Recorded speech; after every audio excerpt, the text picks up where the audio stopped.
함께 시작. 우리를 견디고 나아가게 하는 힘. 로마서 8장 말씀 함께 읽겠습니다. 로마서 8장 17절에서 18절 말씀입니다. 시작. 자녀이면 또한 상속자 곧 하나님의 상속자요 그리스도와 함께한 상속자니 우리가 그와 함께 영광을 받기 위하여 고난도 함께 받아야 할 것이니라. 생각하건대 현재의 고난은 장차 우리에게 나타날 영광과 비교할 수 없도다. 예수님 이래로 가장 위대한 그 전도자라고 불리우는 분이 계세요. 라인하르트 본케라는 분이 계신데 평생 동안 거의 1억 명에 가까운 안팎의 사람을 주님께로 인도한 엄청난 전도자입니다. 이분이 2019년 79세의 나이로 세상을 떠나셨을 때 그 순간 저는 굉장히 특별한 체험을 했습니다. 이 라인하르트 본케 목사님의 영적 아들이 되는 제 또래의 사역자하고 또 그분의 동갑내기 친구예요. 라인하르트 본케 목사님의 동갑내기 친구이자 또 다른 아주 그 동급의 위대한 하나님의 사람과 한 방에 앉아 있었어요. 근데 이 본케 목사님 돌아가시자마자 이 핸드폰으로 연락이 온 거예요. 언론에 나오기 전에 바로 연락이 온 거예요. 떠나시자마자 연락이 온 거예요. 그래서 이 본케 목사님과 막역한 관계를 가졌던 이 저의 동갑내기 사역자는 그 자리에서 눈시울이 붉어지고 흐느끼기 시작했습니다. 저 역시 매우 착잡해져서 방 안에는 이 아주 비감한 기운이 젖어들고 있었습니다. 그런데 그 앞에 앉아있던 이 본케 목사님의 친구이자 하나님의 사람이 그 상황을 이렇게 지켜보다가 그 분위기를 딱 맞서셨어요. 이렇게 말씀하시는 거예요. 내 친구 본케는 지금 그리스도와 영광 가운데 함께 있습니다. 오늘은 나의 친구 본케에게 최고의 날입니다. 이 아름답고 좋은 일입니다. 라고 이야기했어요. 그 순간 그 자리를 덮던 비통의 기운이 마치 커튼을 걷어내는 것처럼 바람에 먹구름이 쓸려가는 것처럼 그 자리에서 거쳐가고 그 방 안에 그분이 말씀하신 실제가 그 신비가 번져가는 것 같았어요. 본케 목사님이 지금 그리스도와 함께 경험하고 있을 그 영광스러운 영생의 현실이 그 방 안에 이렇게 차오르는 것 같았어요. 달리 할 말이 없었어요. 그건 영원한 환희였어요. 그 이전까지 있던 비감한 기운은 전혀 어울리지 않는 찬란한 영광이었어요. 장로교 신학에 성령의 조명이라는 신학이 있습니다. 굉장히 중요한 개념이에요. 우리가 성경의 진리, 교리를 듣고 배웁니다만 성령께서 그것을 조명하실 때 그 개념이 지식이 아니라 실체로서 나타납니다. 그게 믿어지고 깨달아지고 더 나아가 그 실체가 짙게 느껴지는 것입니다. 이게 성령의 조명의 개념입니다. 이 영원한 생명, 우리가 이 땅에서 구원받고 성화되는 여정을 걷고 철로 역정을 걷고 마지막에 영광스럽게 되어 그리스도와 함께 영원히 거하게 되는 걸 우리가 신학적으로 글로리피케이션, 영화라고 합니다. 영생 가운데 영원히 영광 가운데 거하는 것. 글로리피케이션이라는 신학적 단어가 그날 그 자리에 성령의 조명하심으로 믿어지고 깨달아지고 만져지는 은혜가 있었던 겁니다. 저는 오늘날 우리 성도들 가운데 가장 필요한, 가장 조명이 필요한 개념이 있다면, 교리가 있다면 바로 이 영생의 소망이라고 확실히 말씀드릴 수 있습니다. 여러분, 그 영생의 소망에 대한 성령의 조명하심이 오늘 이 자리에 부어지기를 간구합니다. 우리 로마서 8장 24절 말씀 함께 읽겠습니다. 시작. 우리가 소망으로 구원을 얻었음에 보이는 소망이 소망이 아니니 보는 것을 누가 바라리요. 아멘. 여기서 우리가 소망으로 구원받았다라고 이야기하고 있어요. 이것은 우리가 구원받은 부분이 있고 아직 구원받은 부분이 있지 않다는 것을 얘기합니다. 미래에 구원받을 부분과 이미 구원받은 부분이 나뉘어 있다는 걸 얘기합니다. 즉 그리스도의 복음과 성령으로 말미암아 우리의 영혼은 거듭났어요. 구원받았어요. 죄가와 옛 생명으로부터 건져졌고 그리스도 예수 안에는 새 생명으로 말미암아 다시 태어났어요. 그래서 성도의 영혼은 거듭나서 하늘에 속한, 하늘에 있다은 새 생명으로 우리 안에 삽니다. 그러나 육은 아직 구원받지 못했어요. 여러분 혹시 거듭남의 은혜를 체험했을 때 여드름이 다 사라진 분 계신가요? 그렇지 않죠? 피부가 갑자기 막 빤빤해지거나 흉터가 사라지거나 그렇지 않습니다. 왜요? 육은 새로워지지 않았습니다. 그래서 바울은 이 죽을 몸이라고 말합니다. 육은 여전히 죄의 흔적을 가지고 있습니다. 육은 여전히 저주의 흔적들을 가지고 있습니다. 그러니 거듭난 우리의 영이, 구원받은 우리의 영이 구원받을 우리의 육을 안에 살고 있는 겁니다.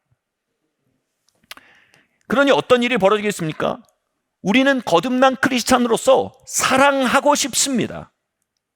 근데 사랑하고 싶어 하는데 우리 육에 남아있는 질투와 쓴마음이 그 사랑을 차단하려고 합니다. 무슨 이야기인지 아시죠? 우리의 영은 주님을 예배하고 기도하고 주님과 친교하고 친밀한 삶을 살고 싶어 합니다. 우리의 영은요. 그런데 우리 육 안에 흔적이 남았는 게으름이 그것을 차단하려고 합니다. 나는 거룩하게 나를 성별해서 나의 배우자에게 충실하고 또 하나님 앞에 정결한 사람으로 살아가고자 하는 열망이 내 영 안에 있습니다. 그러나 우리의 육에 남아있는 정욕의 흔적이 그 발걸음을 이리저리로 흐트러 넘어뜨리려고 합니다. 우리의 영은 구원받았는데 우리의 육은 구원받아야 합니다. 최고의 설교자 찰스 스펄전은요, 20대에 굉장히 큰 트라우마를 겪었습니다. 그로 인해 공황장애와 우울증이라는 육을 가지고 있었습니다. 그는 그 육 안에 있는 영혼으로서 이 땅을 걸었습니다. 헨리 나우에는요, 동성애적 성향이 있는 지향성이 강한 육을 가지고 태어났어요. 그러나 그 육 안에 거듭나서 그리스도를 사랑하고 그리스도를 섬기기 원하는 마음으로 수사가 되고요. 그리고요, 깊은 그 영성가의 길을 향해 나아갔습니다. 제가 존경하는 이 부흥의 아버지라 불리울 만한 이 하나님의 사람이 있습니다. 이분의 육은요, ADHD입니다. 그러니까 ADHD, 집중하지 못하고 계속 이렇게 흐트러지는 거예요. 그들은 이 육을 가지고 주님을 섬겼습니다. 어떻게 그게 가능했을까요? 그 만만치 않은 육들을 들어 올려서 능히 하나님을 섬기게 할 은혜를 그분들은 갈망하고 의지하고 이 땅에서 걸어갔던 겁니다. 그 육 안에 있는 세력들은요, 그 발걸음이 주님을 향해 나아가려고 할 때, 주님을 사랑하려고 할 때, 주님을 섬기려 할 때, 주님을 따르려 할 때, 그 뜻을 행하려 할 때, 순종하려 할 때, 믿음으로 나아가려 할 때, 그 육 안에 있던 공황장애와 우울증은요, 어마어마한 모략과 술수로 그 영혼을 꺾으려 했습니다. 성결을 향해 나아가고 성결을 향해 나아갈 때 그 안에 있던 정욕은 어마어마한 에너지로 그들을 좌절시키려 했습니다. 말씀을 읽고 기도하고 사역단체를 이끌어가려고 할 때 그 몸 안에 있던 ADHD는요, 어마어마한 힘으로 그를 분산시키려 했을 겁니다. 그러나 은혜가 이긴 겁니다. 그 은혜가 육을 지운 게 아닙니다. 그 은혜가 육을 벗겨낸 게 아닙니다. 우리의 육은 구원받지 않았습니다. 구원받아야 합니다. 마지막 때 우리가 이 육의 장막을 벗고 하늘로부터 내려오는 장막을 입을 것이며, 이게 영체라고 합니다. 아주 영광스러운 몸으로 우리는 덧입게 될 것입니다. 그 전까지 우리 모두는요, 헨리 나우엔도요, 스펄전도요, 그 하나님의 사람도요, 여러분도 저도요, 이 육 안에 살고 있는 겁니다. 헨리 나우엔으로 하여금 그 육을 들어올리고 밀어올리며 20세기의 영성가로 수많은 책을 저술하고 수많은 영혼들을 울리게 했던 그 은혜가 우리에게 가용자원입니다. 스펄전으로 하여금 공황장애와 우울증을 끊임없이 들어올리며 희망을 선포하고 믿음을 선포하고 사람들을 일으켜 세워 그리스도 이후로 최고의 설교자라고 평판을 받게 했던, 사람들의 평가가 중요한 게 아니라 그 족적 자체요. 그 은혜가 우리에게 가용자원입니다. 우리는 육의 구속을 기다리며 대망하며, 우리가 이 육을 벗고 영원한 몸을 덧입기를 대망하고 기다리며, 소망하며 우리와 함께하는 은혜를 믿으며 걸어가는 겁니다. 문제는 육의 무게가 아닙니다. 문제는 육 안에 있는 죄의 교묘함이 아닙니다. 문제는 자기 혐오입니다. 자기 혐오는 육 안에 사는 크리스찬들에게 사단이 쳐놓은 가장 비열한 덫이자 성도가 빠지는 가장 치명적인 죄입니다. 아니, 목사님, 자기 혐오가 어떻게 죄입니까? 그것은 하나님의 우리의 삶을 향한 구원 계획에 대한 굉장한 반항입니다.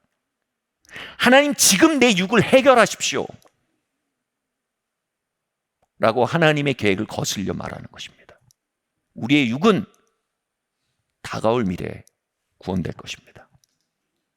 우리는 하나님의 구원 계획을 향해 반항할 수 없습니다. 저항할 수 없습니다. 바울이 그 육 안에 은혜를 의지해 걸었듯, 스펄전이 그 육 안에 은혜를 의지해 걸었듯, 헨리 나우엔이 그 육 안에 은혜를 의지해 걸었듯, 우리도 은혜를 의지해 이 땅을 걷는 법을 겸손히 배워야 하는 것입니다. 인내의 시간을 겸손히 배워야 하는 것입니다. 자기 혐오가 왜 죄입니까? 그 뒤에는 교만과 완벽주의가 있습니다. 하나님의 은혜에 대한 깊은 불신이 있습니다. 내 육은 너무 강해서, 내 육은 너무 더러워서, 내 육은 너무 교묘해서 내 육에는 당신의 은혜가 무용합니다라는 깊은 불신이 있습니다. 누군가 이렇게 말할지 모릅니다. 목사님, 제 육이 어떤지 목사님은 몰라서 그렇게 얘기하시는 겁니다. 여러분, 제 육이 어떤지 아십니까?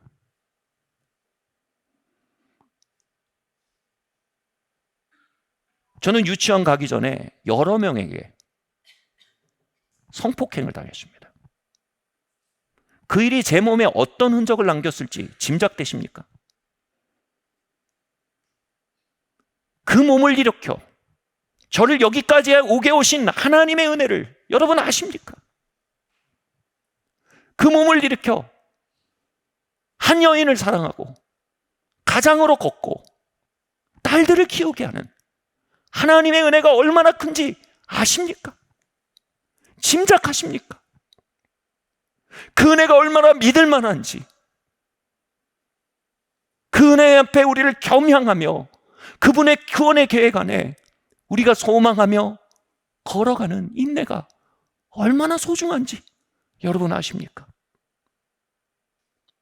또한 우리의 육이 구원받지 않았을 뿐 아니라 우리의 육은 구원받을 겁니다.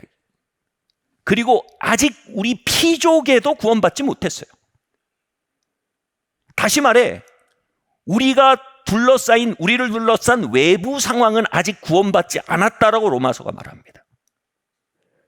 이 외부 상황들, 피족에는요, 영광의 날에 주님이 오실 때 이 땅에 체질이 풀어지듯, 불 앞에 체질이 풀어지듯 하늘과 땅이 녹아버리고요, 새하늘 새 땅으로 구속될 것이라고 성경은 약속하고 있습니다. 그때까지 뭐라고요? 이 피족에는 아직 허무한데 굴복하고 있답니다. 허무한데 굴복하고 있다. 아담이 하나님 앞에 범죄했을 때 땅이 함께 저주를 받아서 땅은 이제 가시와 엉겅퀴를 내는 땅이 되었습니다. 이게 피조개가 허무한데 굴복하고 있다라는 말의 아주 명시적인 표현입니다.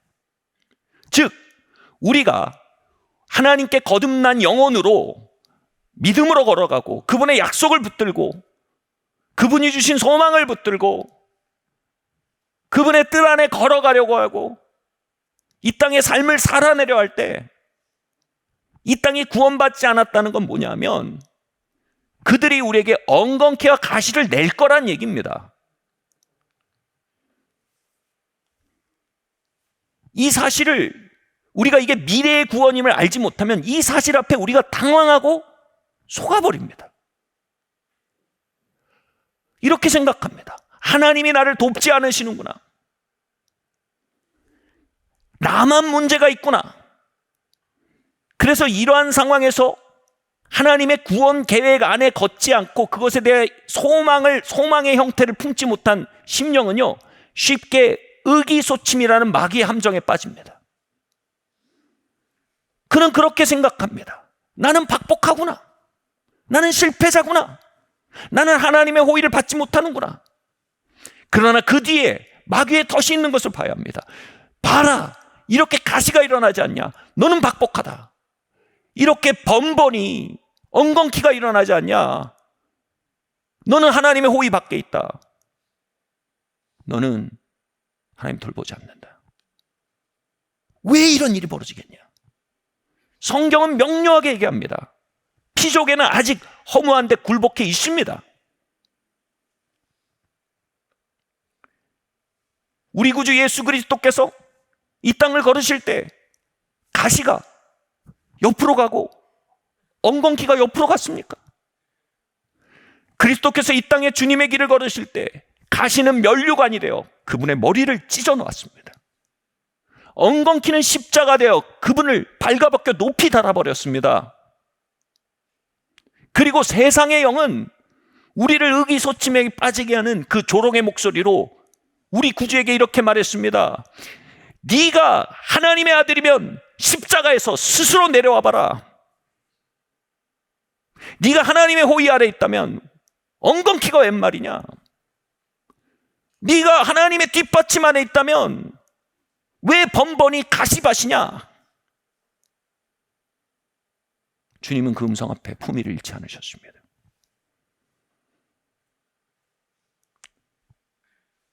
성도들은 이 조롱을 듣고 있습니다. 말씀을 정확히 알지 못하면, 그분의 계획을 정확히 깨닫지 못하면 성도들은 쉽게 의기소침의 영에 빠집니다. 예수께서 분명히 이렇게 말씀하셨습니다. 너희가 세상에서 환난을 당할 것이다. 그러나 담대하라. 내가 세상을 이기었노라. 아직 피족엔 구원받지 않았어. 그들은 너에게 가시와 엉겅퀴를 낼 거야. 그러나 이상히 여기지 마. 담대. 내가 세상을 이겼어. 그리고 내가 네 안에 있어.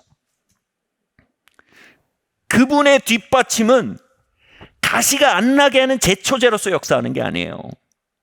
그분의 호의는요, 가시 안에서 일어나는 믿음으로 역사하시는 거예요.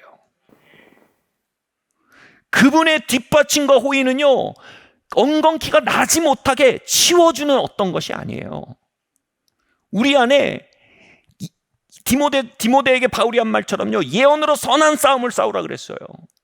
우리 안에 하나님의 말씀을 선포하며 그 길을, 하나님의 약속을 선포하며 가시를 치고 엉겅퀴를 치며 그 길을 향해 나아갈 수 있는 용기와 담력을 주시는 게 하나님의 성령께서 하시는 일이에요. 세상을 이긴 이가 우리 안에 있다고 하셨어요. 여러분, 가시와 엉겅퀴 속에 하나님의 도움과 호의를 만나기 원하십니까? 의기소침의 영을 회개하셔야 합니다. 버리셔야 합니다. 오랜 조롱을 향해 이제 대답해 주어야 합니다. 너희가 세상에서 환난을 당하나 담대하라. 내가 세상을 이기었노라. 주님께서 말씀하셨다. 그러니 나는 이제 담대할 것이다. 그러니 나는 이제 세상이 이기신 분과 이 가시와 엉겅퀴라는 삶을 걸어나갈 것이다. 그래서 고린도후서 4장은 이렇게 말합니다. 함께 읽어보겠습니다. 시작.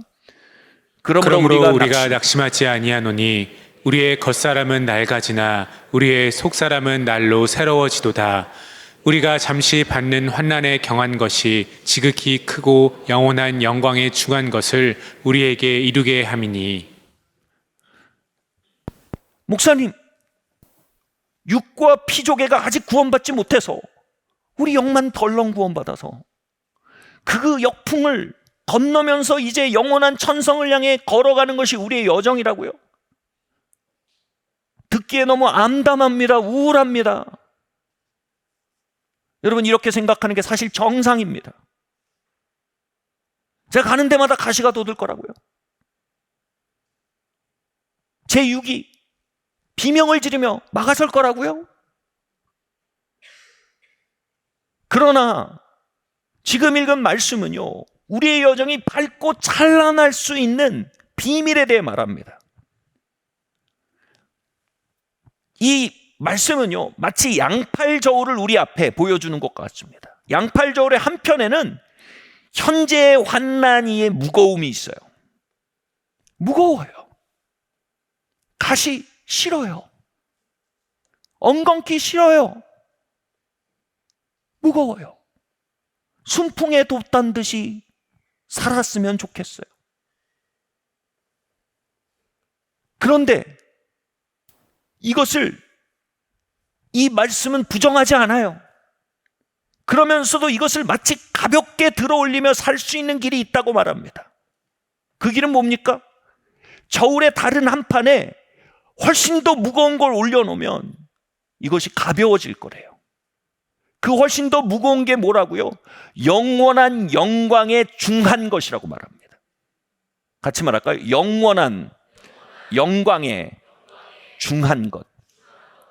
굉장히 무거운 영원한 영광의 소망이 우리의 마음속에 있으면 현실의 무거움이 가볍게 들어올려질 무엇이 된대요. 무거운 현실을 부정하거나 그것을 향해 무감각하게 만드는 것은 사이비 종교입니다. 최면술입니다. 거짓 신비주의입니다. 현실은 여러분 분명히 그곳에 있습니다. 우린 그걸 인정해야 합니다. 대면해야 합니다. 그러나 그것이 전부라면 우리는 염세주의자가 됩니다. 다른 현실이 있습니다. 영원한 영광에 중한 것, 그 소망이 우리의 중심에 들어차야 한다는 것입니다. 즉, 우리는 마침내 이 누추한 몸을 벗게 될 것이라는 소망입니다. 그리고 하늘에서 내려오는 신령한 몸을 입게 될 것이라는 것에 대한 소망입니다. 죄와 저주의 흔적이 전혀 없는 새 몸을 입고 우리의 영은 마음껏 이 육을 사용하며 자유로울 것입니다. 마음껏 사랑할 것입니다. 마음껏 예배할 것입니다. 마음껏 주님이 지으신 새하늘 새 땅을 향유할 것입니다. 영원토록요. 이것이 복음의 소망입니다, 여러분. 이것은 신화가 아닙니다.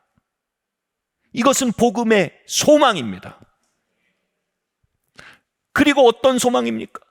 그리스도께서 영광 가운데 다시 오실 때 하늘과 땅은 불에 풀어지는 재질처럼 풀어지며 새 하늘과 새 땅이 이 땅에 임할 것이며 새 예루살렘이 이 땅에 임하여서 주님은 그 새 하늘 새 땅 새 예루살렘 가운데 변화된 성도들과 함께 영원토록 다스리실 겁니다. 주님이 다스리실 겁니다. 미국도 아니고 중국도 아니고 러시아도 아니고 주님이 다스리실 겁니다. 공산주의도 아니고 자본주의도 아니고 새 예루살렘의 하나님의 계명이 이 땅을 다스릴 것입니다. 여러분, 이 소망을요, 우리의 마음속에 중히 품기 시작하면 우리는 전혀 다른 걸음을 걷게 됩니다. 예를 들어 보겠습니다. 저는 중년의 나이에 이 교회에 오셔서 계속 주님을 섬기시고 순종하시다가 이제 노년이 되어 가시는 분들을 보면 솔직히 마음이 짠했습니다. 저렇게 머리도 휘어지시고 주름도 생기시고 그때부터 마음이 짠해요.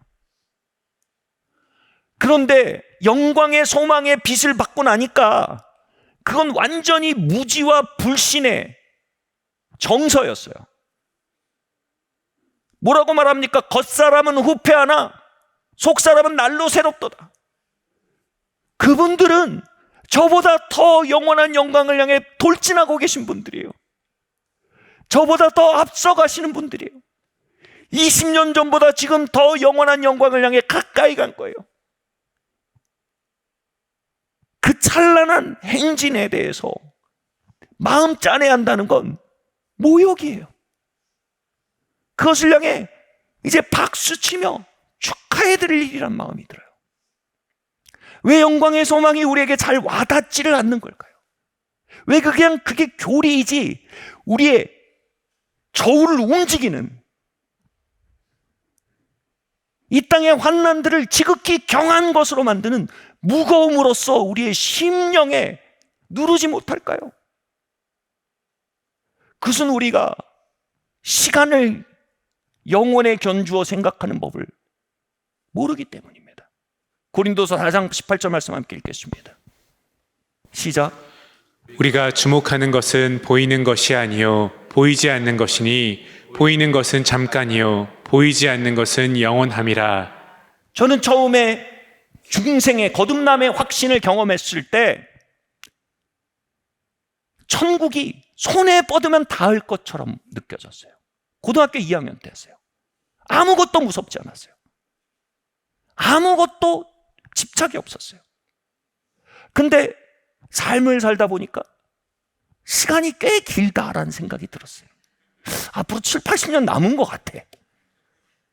영원은 저 멀리 있고 내 앞엔 긴 시간이 남았다고 느꼈어요. 그러나 여러분 보세요. 영원은 1000년일까요? 아니, 1000년이 1000번 있어도 영원이 아닙니다, 여러분. 1000년이 1000번 다시 1000번 있어도 영원이 아닙니다. 영원은 무한대입니다. 1대 무한대. 바꾸면 수식으로 바꾸면 뭐예요? 죄송합니다. 무한대분의 1입니다. 무한대분의 1은 뭡니까? 0으로 소급돼 갑니다. 영원은요, 시간을 아무것도 아닌 것으로 만들어버릴 양입니다.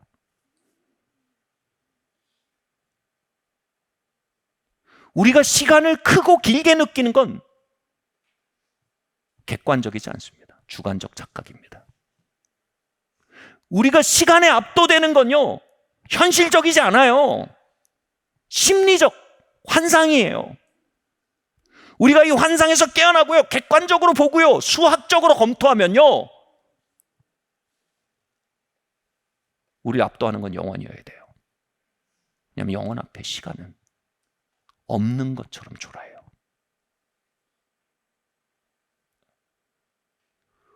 우리는 영원한 새하늘 새 땅에 거하며 신령한 몸을 입고 이 땅에 임한 새 예루살렘에서 그리스도와 함께 열국을 통치할 것입니다. 성경이 말하는 이 약속과 표현이 문자 그대로인지 은유인지는 정확히 알 수 없지만 분명히 이걸 말할 수 있습니다. 영원토록 그리스도의 영광 가운데 우리는 즐거워할 것입니다. 그것이 보이지 않는 것은 우리가 보이는 것을 너무 주목하기 때문입니다. 목사님, 고난 뒤의 영광 전 믿습니다. 그래서 제 비즈니스에 돌파가 일어나길 바랍니다. 이제 비즈니스의 엉겅퀴를 지나면 거기에 부활의 새벽이 오길 바랍니다. 주님, 우리 가정에 돌파가 오길 바랍니다. 부활의 새벽이 오길 바랍니다. 다 좋습니다. 그런데 우리의 소망은 절대로, 성경이 말한 우리의 소망의 몸통은 절대로 비즈니스의 돌파가 아닙니다. 그렇다면 끊임없이 낙심할 것입니다. 성경이 말하는 우리의 소망의 몸통은 영원한 상급입니다.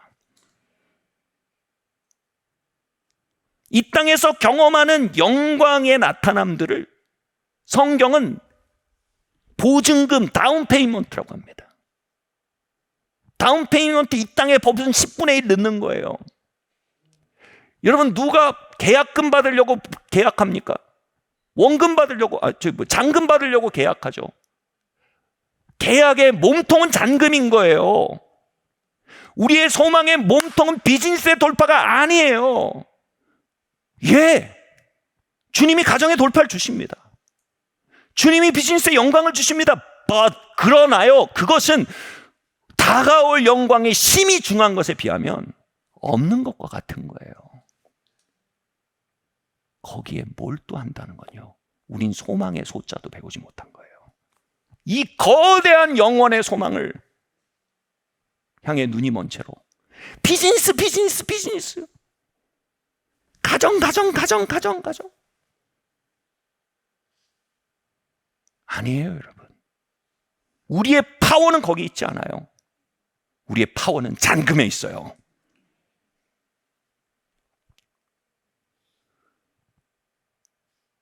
영혼은 생각보다 큽니다.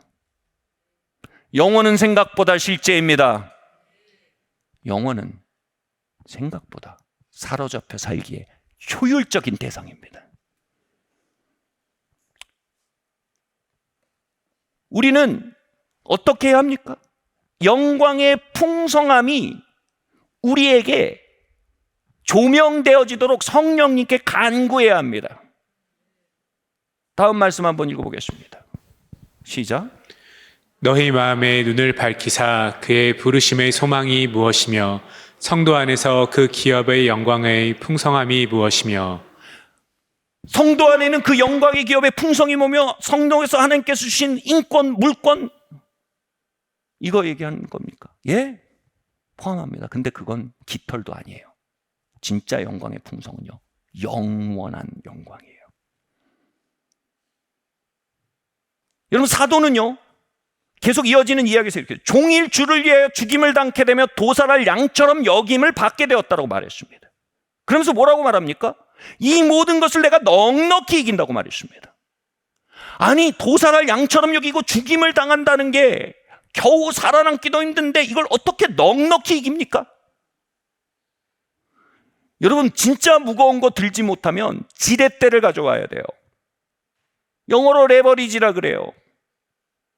투자도요, 레버리지를 일으키면 다른 차원으로 굴러가는 거예요. 여러분, 우리는요, 도살할 양같이 여기는 것, 여김 받는 것 근처만 가도요, 영이 눌리고요, 삶이 눌리고요, 우거지상이 되고요, 난리가 나요. 근데 사도는 어떻게 넉넉히 이긴다고 말했을까요? 다시 말씀드릴게요. 지렛대를 이쪽에 박는 거예요. 현실을 부정하지 않아요. 그리고 이쪽 지렛대에 뭘 올려놔요? 영광의 소망의 심이 중한 걸 올려놓는 거예요. 그러면 이게 들어올려지는 거예요. 넉넉히 지고 갈 수 있는 거예요. 웃으며질 수 있는 거예요.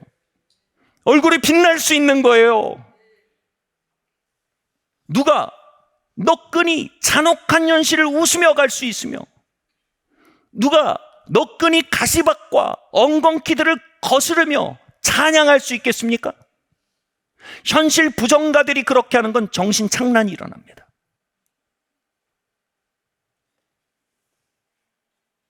그렇게 할 수 있는 이들은요, 영광의 소망의 중함을 마음에 경험하고 있는 이들이에요.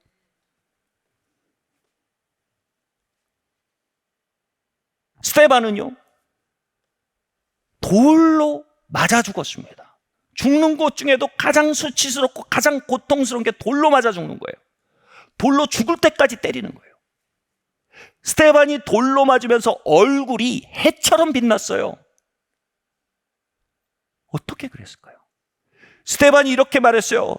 내 마음이 열려 그리스도께서 보좌 위에 서서 나를 향해 두 팔 벌리심이 보이는도다라고 말했어요. 그 돌로 내리침을 느끼지 못하는 게 아니에요. 그 모욕을 느끼지 못하는 게 아니에요. 근데 영원한 영광의 심이 중한 것을 보니 이게 경한 거예요. 그래서 그는 해처럼 얼굴이 빛났어요. 여러분, 이게 성도의 포스입니다. 이게 성도의 영역입니다. 그 자리에 그 돌치는 것을 주관했던 자가 누굽니까? 바울이 되기 전에 사울이었습니다. 모든 성경교사들은 말합니다. 사울이 그 장면에서 마음이 깨졌다는 겁니다. 그리고 사울의 회심이 그 다음에 나옵니다. 저건 뭐지? 왜 저 사람 얼굴이 빛나지? 저 힘은 뭐지? 왜 저 사람이 나보다 낫지? 돌로 맞는 저 사람이 돌로 때린 나보다 왜 더 빛나지? 로마의 콜로세움은요, 정말 유명한 관광지지만 거기서 기독교인들이요 수없이 죽었습니다. 초대교인들을요 그 경기장에 몰아넣고 수만 명의 로마 시민들이 그것을 구경하면서 조롱하면서 사자와 검투사를 풀어놓고 죽이는 걸 봤어요. 그러면서 그들이 말했어요. 너희 하나님이 어디 있냐? 이 가시와 엉겅퀴를 왜 어쩌지 못하냐? 너희 그리스도인들아. 그때요, 역사가들은 말해요. 그들은 그 원형 경기장에서 동그랗게 모여 앉아서 영원한 소망을 찬양했어요. 그러면 아이의 얼굴도 빛났어요. 엄마의 얼굴도 빛났어요. 아빠의 얼굴도 빛났어요. 왜요? 사자가 경해 보이는 거예요. 검투사가 가벼운 거예요. 영혼 앞에 이건 무한대 앞에 이건 영으로 수렴해 가는 거예요. 교회사가들은 말합니다. 그들의 빛나는 얼굴을 바라보던 로마 시민들은요, 정신을 차리지 못했어요. 내가 지금 뭘 보고 있는 거지? 그 원형 경기장은요, 로마 복음화에 시발이 됐어요. 스데반을 빛나게 한 건 스데반의 결연한 의지입니까? 초대교회 성도들로 하여금 노래하게 한 건 그들의 숭고한 종교심입니까? 아닙니다. 그들 안에는 영원한 영광의 소망이 심이 중한 것으로 그 마음에 조명되어 있었던 거예요.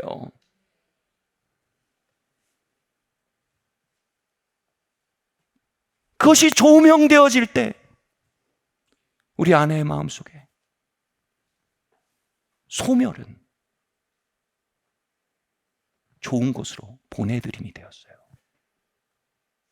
그 영광의 중함이 우리의 마음을 중하게 누를 때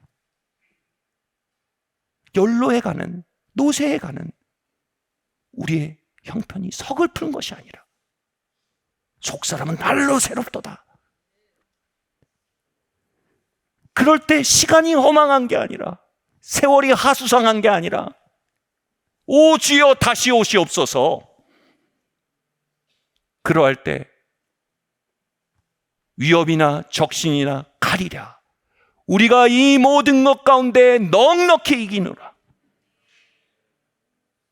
말할 수 있는 사도의 심령을 우리도 소유하게 되는 것입니다.